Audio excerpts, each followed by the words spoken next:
अगर आप बीमारी से जूझ रहे हैं, हनुमान चालीसा का संकल्प लेके पाठ भी कर चुके हैं और आपको उसका फल प्राप्त नहीं हुआ है, तो आज मैं आप लोगों के साथ एक ऐसा पाठ, एक ऐसा शक्तिशाली पाठ के बारे में बताने वाली हूँ। अगर आप इसको कर लेते हैं तो आपको निश्चित ही इससे फल आपको प्राप्त होगा। ये भी हनुमान जी से जुड़ा हुआ पाठ है। और जैसे कि हनुमान चालीसा संकल्प के बारे में मैंने बहुत बार बताया अपनी वीडियो में, और ऐसा कोई भी कार्य नहीं है, कोई भी मनोकामना नहीं है जो कि आप हनुमान चालीसा का संकल्प लेके करते हैं पाठ और आपकी वो मनोकामना पूरी नहीं होती है।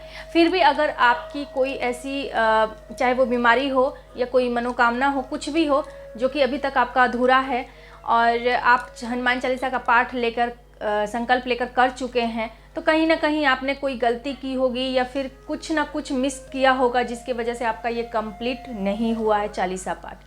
तो आज मैं आप लोगों के साथ एक ऐसा पाठ शेयर करने वाली हूँ जिससे आपको ज़रूर लाभ होगा। तो चलिए वीडियो में आगे बढ़ते हैं, बताते हैं वो कौन सा पाठ है, किस पाठ के बारे में मैं आज वीडियो में बात करने वाली हूँ। तो वीडियो में आगे बढ़े उससे पहले मैं पूजा आप सभी का स्वागत करती हूँ हमारे चैनल पूजा की भक्ति भाव में। कैसे हैं आप सब, ये बताने के लिए आप लोग हमेशा की तरह कमेंट में जय श्री राम, जय हनुमान, हर हर महादेव कुछ भी आप लिख दीजिए। तो चलिए वीडियो में आगे बढ़ते हैं और आपको बताते हैं कि वो कौन सा पाठ है। तो देखिए, हनुमान चालीसा का, जैसे कि आप लोग जानते ही हैं, हनुमान चालीसा बहुत ही शक्तिशाली पाठ है, सर्वशक्तिशाली पाठ आप इसे कह सकते हैं।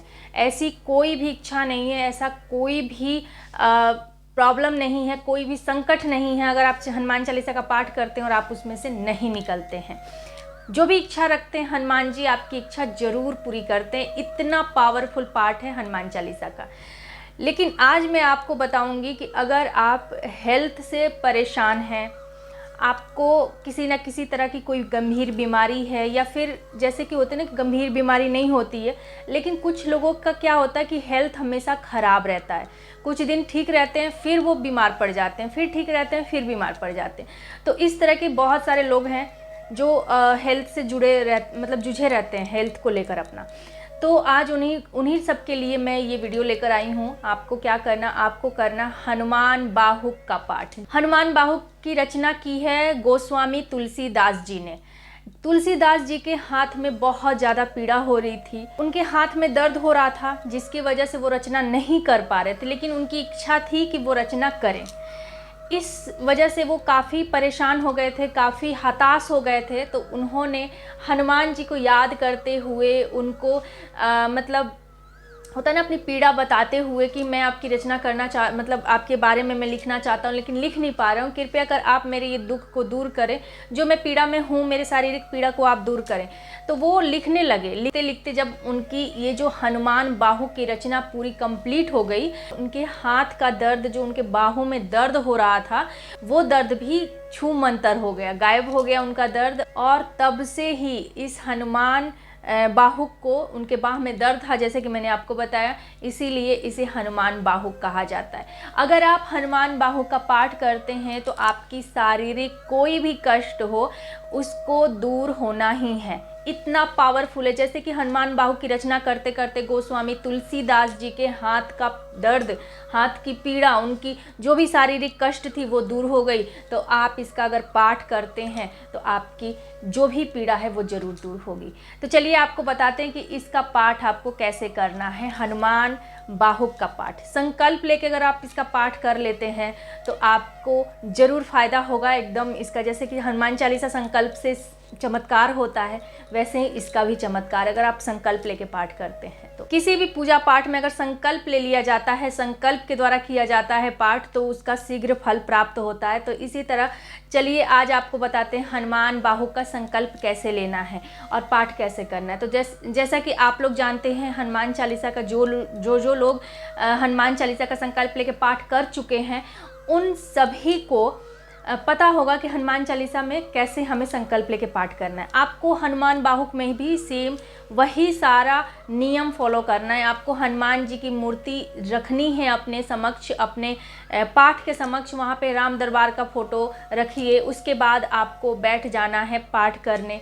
धूप दीप प्रज्वलित कर दीजिए, वहाँ पे देसी घी का दीप जला दीजिए, या फिर आप चमेली के तेल का या फिर तिल के तेल का, जो भी आपके पास तेल है, घी है, जो भी है, उसका आप दिया प्रज्वलित कीजिए, धूप लगाइए, भोग प्रसाद रखिए, गुड़ चने का भोग में रख लीजिए प्रसाद, और उसके बाद आपको फूल पुष्प अर्पित कर देना है वहाँ पे। उसके साथ ही आपको जल रखना है। जी हाँ, जल रखना है एक गिलास में या फिर लोटे में, एक ही जगह जल रखेंगे आप, चाहे वो गिलास में रखिए या फिर लोटे में रखिए। और उसके बाद आपको संकल्प बोलना है। संकल्प में आप जैसे कि आप नॉर्मल संकल्प लेते हैं हनुमान चालीसा में, वैसे ही आपको सब कुछ संकल्प में बोलना है। आप इसमें संकल्प बोलने के बाद आप लास्ट में अपनी मनोकामना बोलिए। जैसे कि मैंने बताया कि हेल्थ से जुड़ा हुआ इसमें आपको संकल्प लेके पाठ करना है। जैसे कि आपको कोई प्रॉब्लम है हेल्थ से, तो ही आप इसका पाठ करें। तो कहा जाता है ना कि सबसे जो बड़ा धन होता है वो होता है हमारा हेल्थ। तो हेल्थ अगर अच्छा रहेगा ना, तो आपको कोई भी चीज़ की कमी महसूस आपको नहीं होगी, आप कोई भी काम करने में सक्षम रहेंगे। इस वीडियो में 11 दिन हनुमान बाहुक के पाठ के बारे में बात करेंगे। 11 दिन आपको हनुमान बाहुक का पाठ करना है। कैसे करना है? तो संकल्प हो गया, संकल्प के बाद हमें पढ़ना है एक बार राम स्तुति, एक बार हनुमान चालीसा, एक बार हमें पढ़ना है बजरंग बाण का पाठ, और एक बार पढ़ना है हमें हनुमान अष्टक का पाठ, और जो हनुमान बाहुक का है उसको हमें पढ़ना है एक बार, और लास्ट में हमें आरती कर लेनी है। तो मैंने आपको इसमें हनुमान चालीसा भी क्यों बोला पढ़ने के लिए, इसलिए कि हनुमान चालीसा बहुत ही सिद्ध चालीसा है। आप इसका पाठ जरूर करें हनुमान बाहुक के साथ। बजरंग बाण का पाठ करने से शीघ्र फल प्राप्त होता है, ठीक है। जैसे कि संकट मोचन हनुमानाष्टक का जो पाठ है वो भी संकट दूर करता है, उसका भी पाठ हमें एक बार जरूर करना है। तो ये सभी हमें एक एक बार पढ़ना है। 11 दिन का हनुमान बाहुक के पाठ में आपको सब कुछ एक एक बार पढ़ना है, लास्ट में आपको आरती कर लेनी है। इस तरह से आपको ये जो संकल्प है वो पूरा हो जाएगा आपका। 11 दिन तक आपको ये पाठ करना है। पानी आपको, जो आपने जल रखा है उस जल को आपको डेली पीना है। जब आपका पाठ कंप्लीट हो जाता है नेक्स्ट डे आप वो पानी पी लीजिए। सारा प्रोसेस हनुमान चालीसा संकल्प की तरह ही है।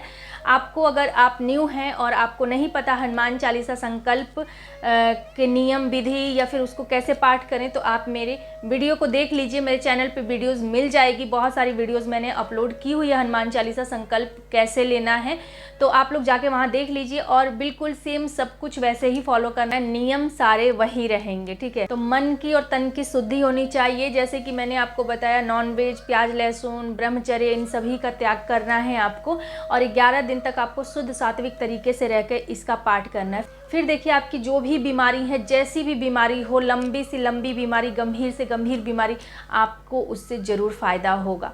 तो आप एक बार डॉक्टर से भी सलाह ले सकते हैं अगर आप किसी बीमारी से जूझ रहे हैं। तो उसके बाद आप ये पाठ जरूर कीजिए। क्या होता है ना, किसी किसी केस में कि डॉक्टर के भी हम लोग चक्कर लगाते रहते हैं, लेकिन हमें कभी उसका रिजल्ट नहीं मिलता है, क्योंकि हमारे अंदर वो सारी चीज़ें हो रही होती है। जैसे हमें तकलीफ़ रहती है, हमारी बॉडी में पेन होता है या फिर कोई भी दिक्कत हम महसूस करते हैं, लेकिन हम डॉक्टर के पास जाते हैं तो डॉक्टर रिपोर्ट देख के वो सारी चीज़ें आपका बताता है कि रिपोर्ट में क्या आया नहीं आया, उसके हिसाब से वो आपको दवा देता है या फिर आपकी ट्रीटमेंट आगे बढ़ती है।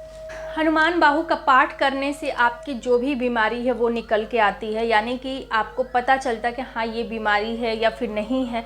कभी कभी नहीं भी रहती है, फिर भी हम परेशान रहते हैं, समझ नहीं आता, डॉक्टर के पास जाते हैं, कुछ नहीं निकलता रिपोर्ट में, लेकिन फिर भी हमें परेशानी लगी रहती है, कुछ ना कुछ पेन होते रहता है। उस केस में आप हनुमान बाहु का पाठ करें, आपको ज़रूर फ़ायदा होगा। तो इस वीडियो में इतना ही। मिलती हूँ मैं आप सबसे अपनी ऐसी एक और नई वीडियो के साथ। तब तक के लिए जय श्री राम, जय हनुमान, हर हर महादेव।